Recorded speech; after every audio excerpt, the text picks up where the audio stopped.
The explained absence of electoral commission and returning officer to explain why 11 polling stations were not counted and why tally sheet does not correspond with declaration of result forms. Yet declaration of result forms are source documents to the tally sheet. Makes me believe that non-counting of the said polling stations was unjustified. While I would have ordered a recount of only other polling stations, excluding 11 polling stations, court would be unjustified to send away justice seekers empty-handed, yet there is an explained denial of the right that belonged to all candidates. I.e. not counting votes in 11 polling stations, whereby they would get opportunity to know how much of the support each got from the uncounted polling stations. Therefore, considering the fact that no justified reason or reason for the case was given by electoral commission and the returning office asked why ballot papers in 11 polling stations earlier mentioned were not counted, court proceeds to order a recount of all boxes, and this will be on condition that all ballot boxes are not tampered with. I told you before that we have ordered 2 recounts and none has taken place. I pray that this one is different. Why? Boxes are tampered with. I pray that the people of the city behaved properly and the ballot boxes are intact. The justification is that if the declared winner is found to have polled the majority votes, then litigation will have been shortened because there will not be a room for petition. The applicant will be expected to swallow the pride and hold her peace and concede to defeat.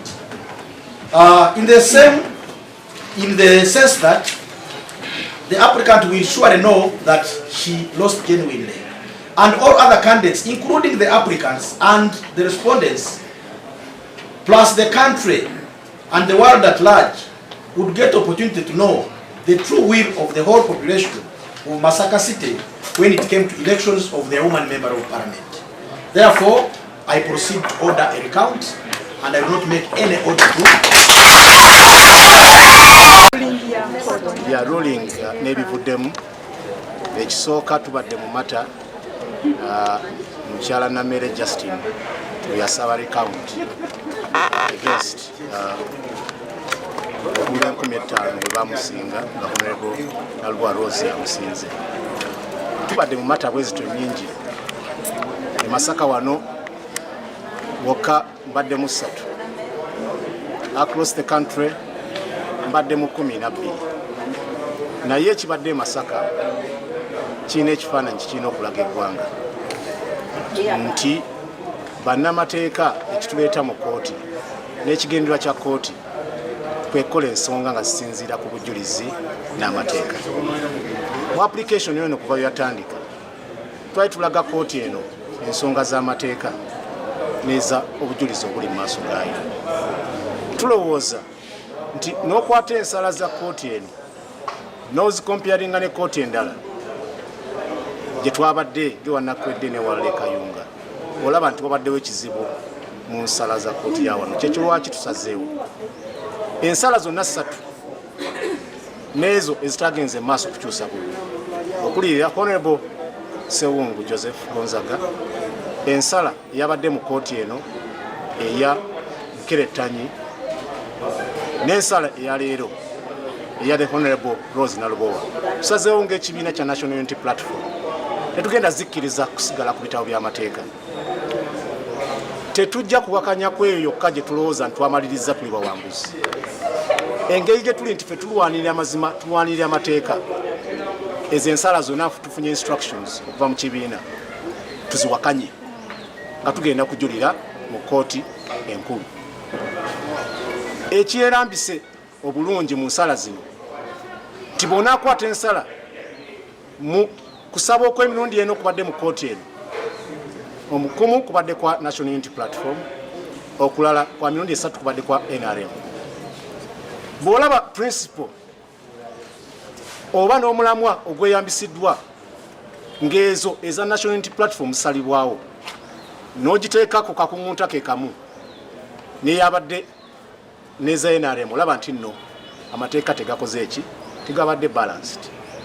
Tulowooza tunyigiriziddwa mu mateeka era tugenda kweyambisa amateeka okuwakanya ebisaliddwawo omulamuzi wa kkooti eno.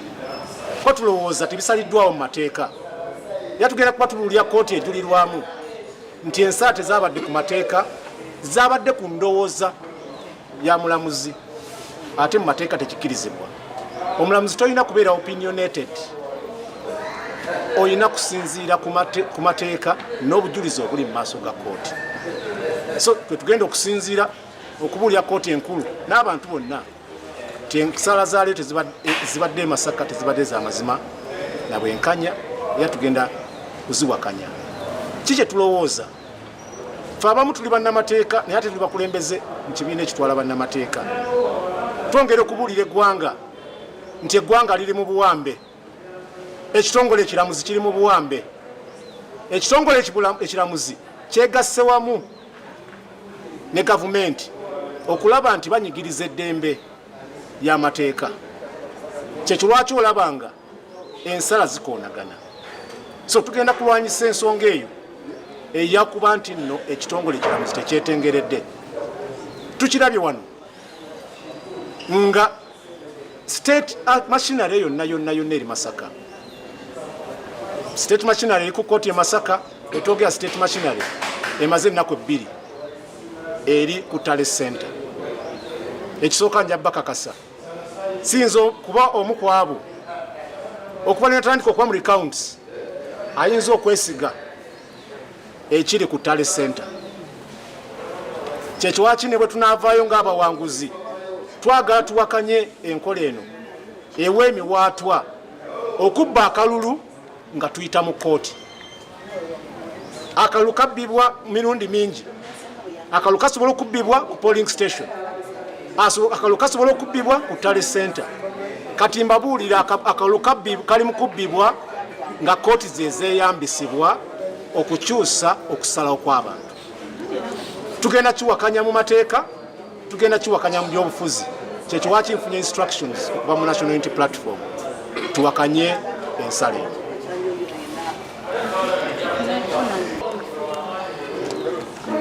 We had four applications for recount in Masaka.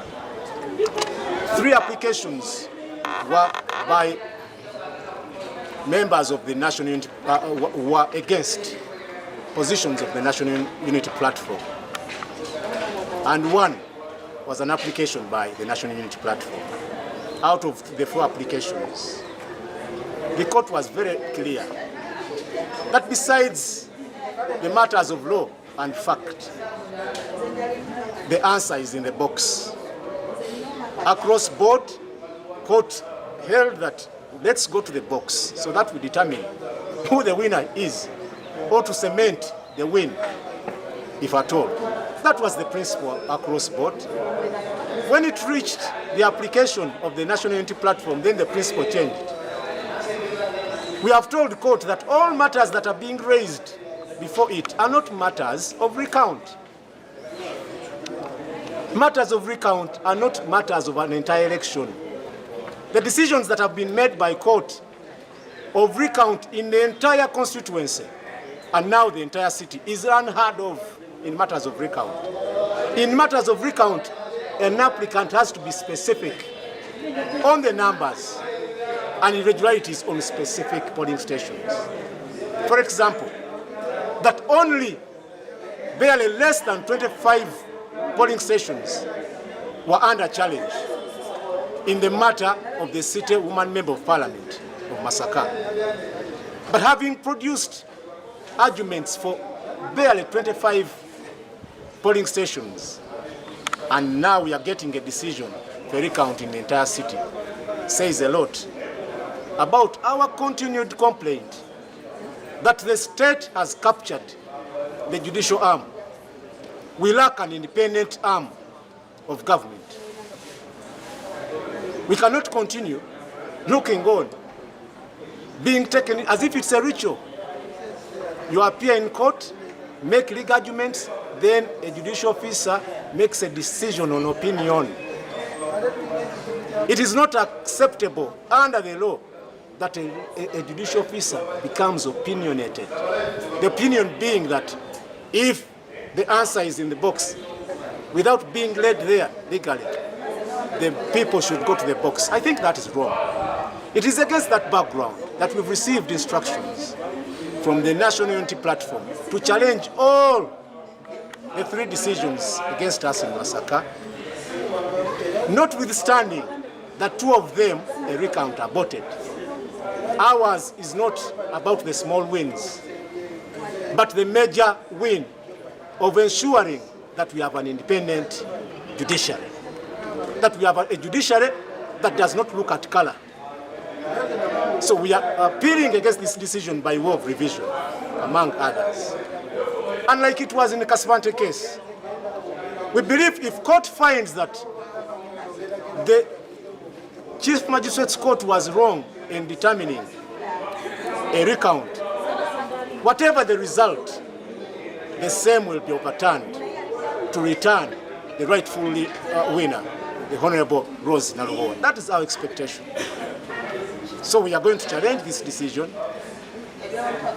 We are bound to respect court decisions, but we have that right.